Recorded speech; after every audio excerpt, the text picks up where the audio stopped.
O Supremo Tribunal Federal ainda não analisou o recurso apresentado pela defesa do ex-secretário da Segurança Pública do Distrito Federal e ex-ministro da Justiça do governo Jair Bolsonaro, Anderson Torres, que tenta reverter a prisão decretada pelo ministro Alexandre de Moraes.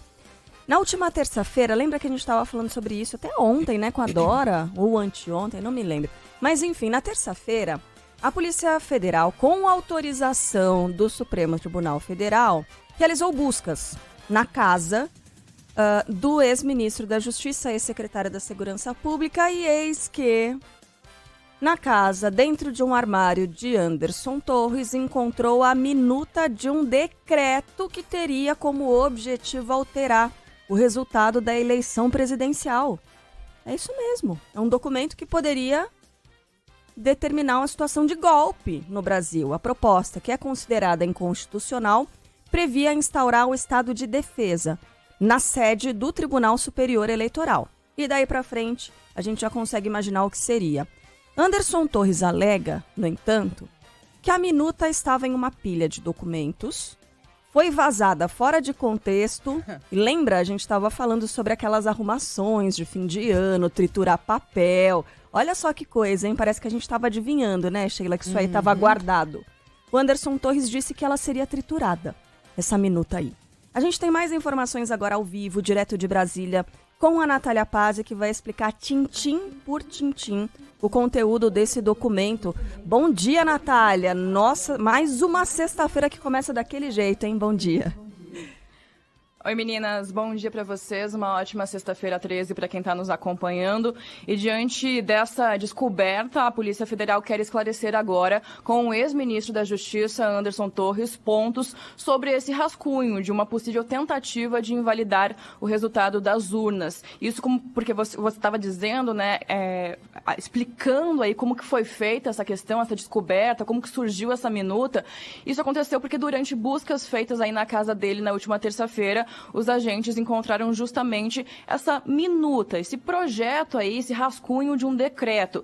E esse texto serviria para o então presidente Jair Bolsonaro instaurar o estado de defesa na sede do TSE, do Tribunal Superior Eleitoral. O objetivo era mudar o resultado da disputa presidencial do ano passado, que deu vitória ao presidente Lula. De acordo com essa minuta, seria criada uma comissão para apurar a conformidade e a legalidade do processo eleitoral que a gente acompanhou em outubro de 2022. O grupo de trabalho seria composto por 17 integrantes, a maioria dos membros seria indicada pelo Ministério da Defesa. Inclusive, o presidente dessa comissão também faria parte aí, seria membro do Ministério da Defesa, né? Seria desse núcleo do Ministério da Defesa.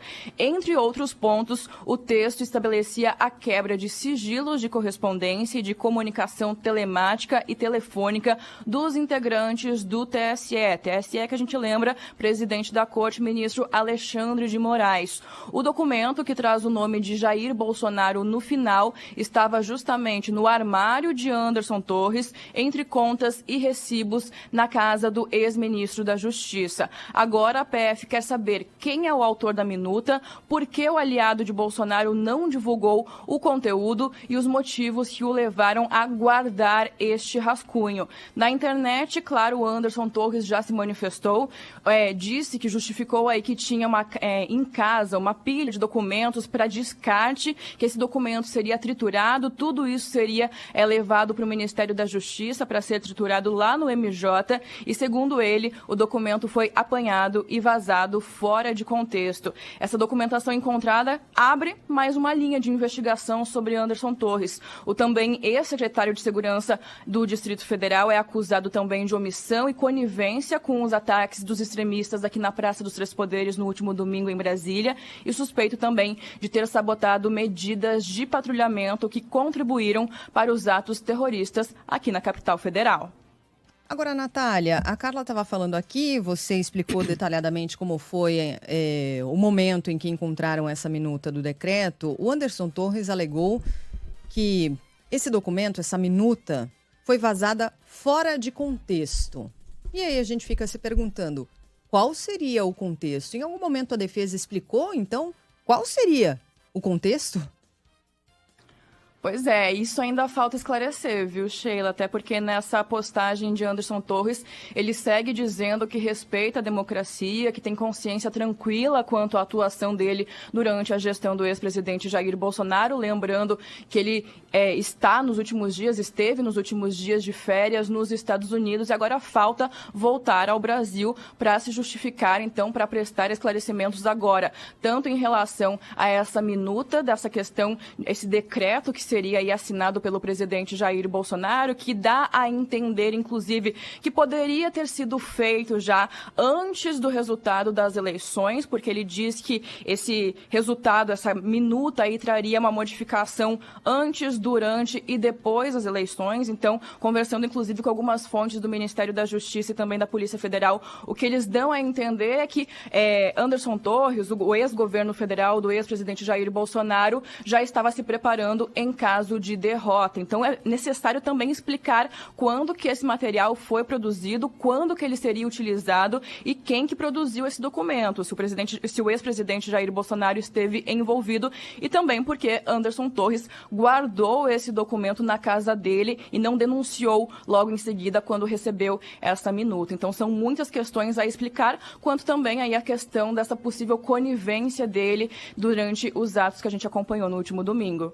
Ontem eu ouvi o advogado dele, o Rodrigo Roca, ele conversou com o repórter Caio Junqueira, que é da CNN, e o que ele falou, aliás, só um parêntese, né? O Rodrigo Roca, que é advogado do Anderson Torres, é o mesmo advogado de Flávio Bolsonaro no caso das rachadinhas, que foi muito bem sucedido em praticamente extinguir o processo das rachadinhas no Rio de Janeiro. Esse advogado disse o seguinte, que ele, o Rodrigo Roca, e o Anderson Torres eram muito abordados, o Anderson Torres como ministro da Justiça, era muito abordado por populares na rua, recebendo documentos para serem entregues ao presidente da República. E que por uma questão de educação não jogava esses documentos no lixo na frente das pessoas, guardava esses documentos.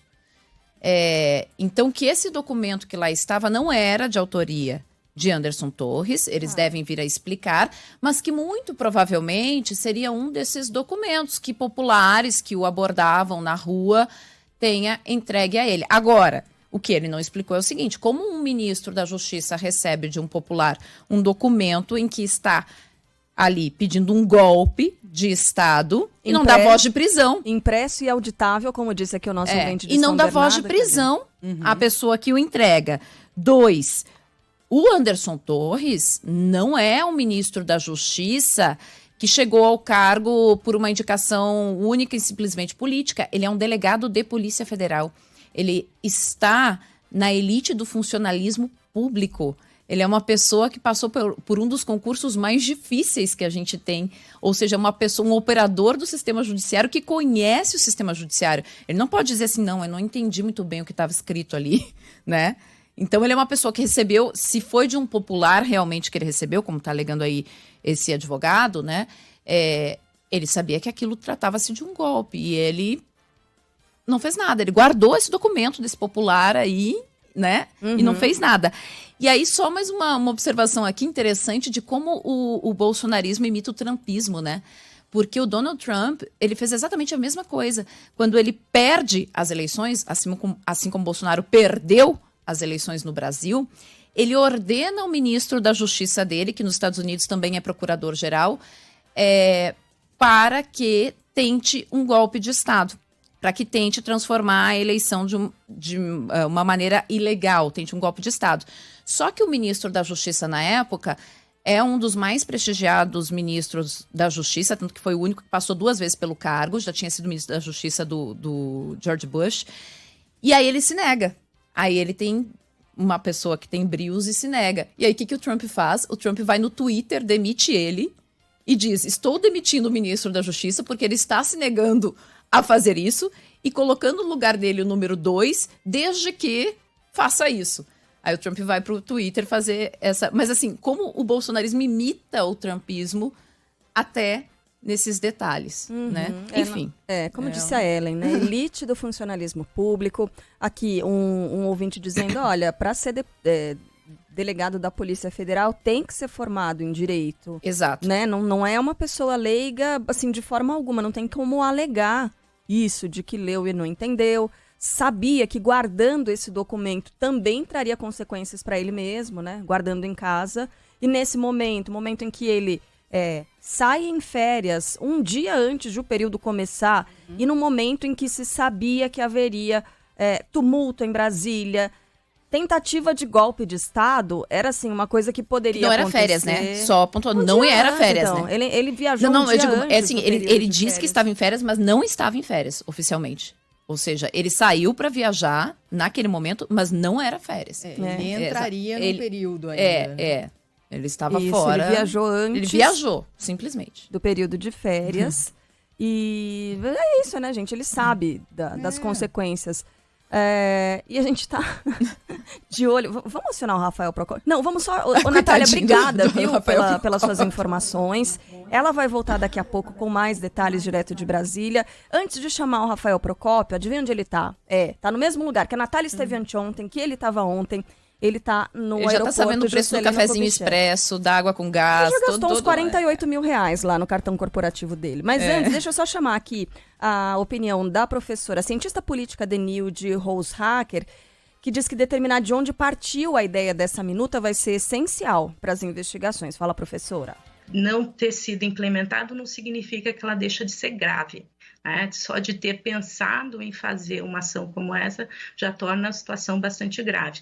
Mesmo que o próprio Torres falou que eram documentos que seriam descartados, mesmo ter mantido esses documentos também já mostra uma forma de entender os desdobramentos e as implicações que vão ter. Tem ouvinte aqui falando, avisa o advogado que é sexta-feira 13, não 1º de abril. É uma boa, Não, sabe o que eu achei interessante? Ontem eu estava conversando com algumas pessoas que moraram em Brasília, enfim, e conheceram o Anderson Torres antes dele virar ministro da Justiça. E disseram que ele foi um secretário de segurança do Ibanez elogiado. E um servidor elogiado antes da proximidade com a família Bolsonaro. É assim, mais uma daquelas coisas que chama atenção, né? Que a gente chamou a atenção de muitos ministros, assim, que eram pessoas que, antes de aderirem ao bolsonarismo, eram pessoas, assim, com uma certa integridade, que você admirava e, de repente, essa proximidade torna a pessoa um pouco diferente.